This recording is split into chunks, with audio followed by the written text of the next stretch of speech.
Olá, seja bem-vindo a Gramado. Nosso apartamento lhe oferece uma linda e eficiente lareira a pellets. Vamos lhe auxiliar nesse vídeo como usá-la certo. Primeiramente, verifique se está limpa. Isso é muito importante para se obter o máximo de eficiência do pellets. Para tanto, disponibilizamos de um aspirador portátil sem fio, que se encontra na lavanderia, ao lado do aquecedor. Próximo passo é abastecê-la se necessário. O compartimento fica em cima e tem capacidade para 18 kg de pellets. Mas cuidado, para não encher demais. Você vai encontrar mais embalagens de pellets no espaço abaixo da churrasqueira. Para sua informação, o consumo de pellets é baixo, mais ou menos 1 kg de pellets por hora. Após abastecido por completo, dura em torno de 15 horas.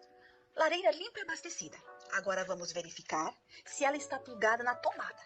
Para isso, por favor, abra o rack branco ao lado. Você vai encontrar a tomada.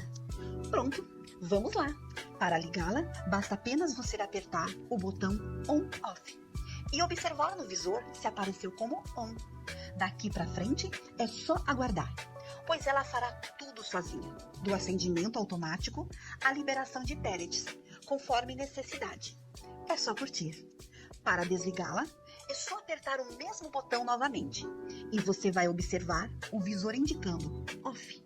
Mas não se preocupe, a partir de agora, ela irá cortar a liberação de pellets e começar um processo de resfriamento do equipamento, o que levará alguns minutos.